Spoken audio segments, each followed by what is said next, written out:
देखिए, voter list की शुद्धता और निष्पक्षता सुनिश्चित करने के लिए बिहार में वोटर लिस्ट पुनरीक्षण अभियान शुरू हो गया है। बिहार में इसी साल चुनाव भी होने हैं। इस अभियान में बीएलओ जो हैं वो लगे हुए हैं। इस वक्त हम पटना के रामनगरी इलाके में मौजूद हैं। घर घर जो है बीएलओ जा रहे हैं और इन्फॉर्मेशन फॉर्म जो है वो बांट रहे हैं। ये बीएलओ है, क्या नाम है आपका? सीमा कुमारी मेरा नाम है और मैं 89 181 दीघा क्षेत्र की बीएलओ हूँ। अच्छा, ये फॉर्म है जो है इन्फॉर्मेशन फॉर्म है? जी जी, यही फॉर्म हम लोग को देना है ताकि इसके वजह ये फॉर्म से हम देकर घर घर ये उन लोगों से कोई पहचान उनका ले रहे हैं ताकि ये सुनिश्चित हो सके जो मेरे जो वोटर है वो सही है और यहाँ पर वो वोट देते हैं। फर्जी वोटरों को बाहर किया जाए। फर्जी वोटरों को बाहर किया जाए। प्लस ऐसा भी है कि यहाँ जैसे मैं यहाँ बीएलओ हूँ 20 साल से और इस तरह के कई ऐसे मेरे वोटर हैं जो किराएदार थे, चूँकि ये शहरी क्षेत्र है। 3 साल 4 साल रहते हैं, वोटर लिस्ट में अपना नाम जुड़वा लेते हैं, फिर चले जाते हैं। अब फिर मैं उनका क्या करूं? तो मुझे इस अभियान से उन वोटरों को हटाने में बहुत ही सहायता मिलेगी। आपको क्या कोई परेशानी हो रही है? जी सर, बहुत परेशानी हो रही है चूँकि ये शहरी क्षेत्र है और यहाँ पर जो एक इज्जत बीएलओ को मिलनी चाहिए वो नहीं मिलती है। देखिए सर, आने पे घर में ताला बंद रहता है। बहुत देर तक खड़े रहो, फिर वो किसी तरह गेट नॉक करते रहो। कभी कुत्ता भौंक रहे हैं, कभी कुछ है, और किसी तरह हम लोग जब उनके दरवाजे पर आते हैं तो जो उनको हम लोगों से जिस तरह का पेश आना चाहिए व्यवहार वैसा नहीं। अच्छा, हम भी मतदाताओं से आग्रह करेंगे कि आप ही के काम के लिए आ रहे हैं तो इनको सहयोग जरूर करें और व्यवहार अच्छा रखें। अच्छा, इस फॉर्म में क्या क्या दस्तावेज चाहिए? थोड़ा देखिए, ये फॉर्म है, 1 पेज का ये फॉर्म है। ऊपर लिखा हुआ है गणना प्रपत्र प्रारूप। इसमें जो जन्म तिथि, आधार संख्या, मोबाइल नंबर, उसके बाद एपिक नंबर देना है, पिता / कानूनी अभिभावक का नाम, माता का नाम, एपिक नंबर, जीवन साथी का नाम। और देखिए, जो दस्तावेज चाहिए कुल 11 तरह के दस्तावेज हैं। थोड़ा बता दीजिएगा हमें। ये दस्तावेज जो 11 तरह के हैं, इसमें कोई एक देने हैं, लेकिन इसमें अगर उनसे मतदाता से बोलते हैं कि आपके माता पिता का जो जन्म स्थान हो तो बोल रहे हैं कहाँ जन्म हुआ है, हम तो यहाँ नौकरी करने आए हैं, हम कैसे दें मैडम, ये कहाँ से दे।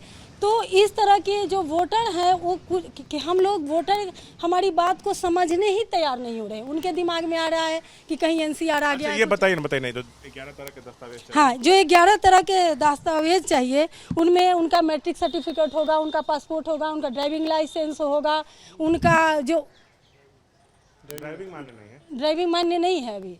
अच्छा, पैन ड्राइविंग मान्य नहीं। बोलिए। हाँ, उनका क्या 11 तरह के दस्तावेज चाहिए हमें बताइए। उनका भूमि मकान का आवंटन प्रमाण पत्र होगा, उनका पारिवारिक रजिस्टर में जो नाम होगा उसका होगा, वन अधिकार प्रमाण पत्र, जो वन क्षेत्र में काम करते हैं उनका ये अधिकार प्रमाण पत्र होगा। आधार इसमें अनिवार्य नहीं है। आधार की अनिवार्यता, हाँ, पैन की अनिवार्यता, पैन दे सकते हैं लेकिन आधार की अनिवार्यता इसमें खत्म की गई है। ये एक अच्छी बात है। अच्छा, आप वोटर हैं? फॉर्म इनको दीजिएगा थोड़ा। क्या आप लोग को क्या दिक्कत आ रही है? फॉर्म में समझ में आ रहा है, कुछ कंफ्यूजन है? हाँ, मैडम ने जो बताया है उसके हिसाब से तो बहुत कुछ समझ में आ गया है।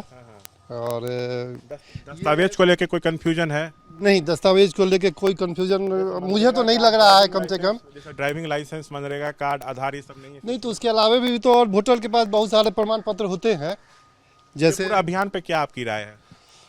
पूरे अभियान पे मेरे समझ से तो ये सही हो रहा है।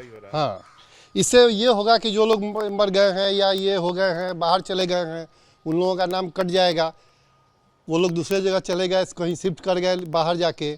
बहुत लोग मर गए, जैसे मेरे माता पिता ही, शुद्धता, निष्पक्षता, वोटर लिस्ट की रहनी। हाँ, मेरे माता पिता ही जैसे देहांत हो गए, उनका नाम अब तक चल रहा है। तो उनको मैं काटने के लिए मैं कई बार इनको दिया, लेकिन वो नाम नहीं हटता है। तो इस बार लगता है कि इससे उनका नाम हट जाएगा। हाँ। जो 1987 से पहले वाली बात है, जिनका जन्म हुआ या उसके बाद, उसको लेकर थोड़ा बता दीजिएगा। ये कंफ्यूजन मुझे लग रहा है कि जैसे उसमें क्या देना है, निवास प्रमाण पत्र भी देना है या केवल जन्म प्रमाण पत्र देना है, क्या देना है उसमें यह स्पष्ट नहीं हो पा रहा है। आप वोटर हैं? हाँ, क्या नाम हुआ? मेरा अनिल कुमार श्रीवास्तव नाम हुआ। इस काम को कब तक पूरा कर लेना है? इसका काम को पूरा करना है 25 जुलाई तक। 25 जुलाई जी सर। तो देखिए, बिहार में जो वोटर लिस्ट पुनरीक्षण अभियान चल रहा है उसकी वोटर जानकारी को ये समझ में नहीं आ रहा है कि किसको क्या प्रमाण देना है उसमें। हाँ, उसमें कैटेगरी वाइज अलग अलग जो किया गया है। 87 से पहले के लिए अलग है, 2004 से पहले के लिए अलग है, 2004 के बाद के लिए अलग दस्तावेज है। तो ये सरकार को स्पष्ट करना चाहिए कि इसमें क्या दस्तावेज। देखिए, जो चिंताएं हैं वोटरों की वो हमें बता रहे हैं। कैमरा पर्सन निरंजन के साथ शशांक कुमार, एबीपी न्यूज़ पटना।